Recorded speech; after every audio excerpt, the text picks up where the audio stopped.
Hər vaxtınız xeyir olsun. Bu günləri biz zamanlara aid testlərə baxacağıq. Birinci testdə baxırıq ki, didn't var və yadda saxlamaq lazımdır ki, cümlədə inkarlıq varsa, yəni didn't, don't, doesn't görürüksə, onlardan sonra gələn fe'l mütləq baza formada olmalıdır. Bu nə deməkdir? Yəni biz fe'lin sonuna heç bir dəyişiklik etməməliyik. Ed və yaxud ing, s əlavə olunmaz.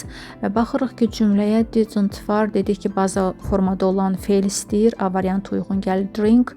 Çünki digər fe'llər isə s həmçinin keçmiş zaman işlənib. She didn't drink the juice doğru variantdır.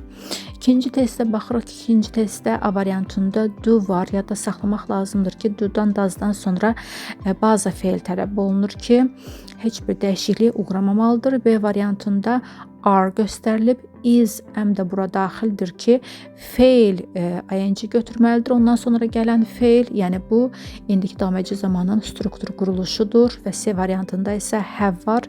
Have-də isə biz bitmişliyi axtarmalıyıq. Bitmiş zamanda olmalıdır.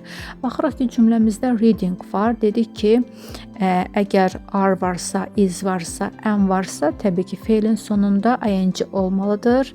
Ona görə də doğru variant are you reading the new book? Çünki burada you-ya görə A götürüb. Doğru variant B variantı.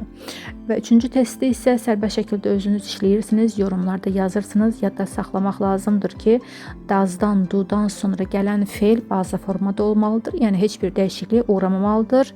Növbəti dərslərdə görüşənədək özünüzə yaxşı baxın.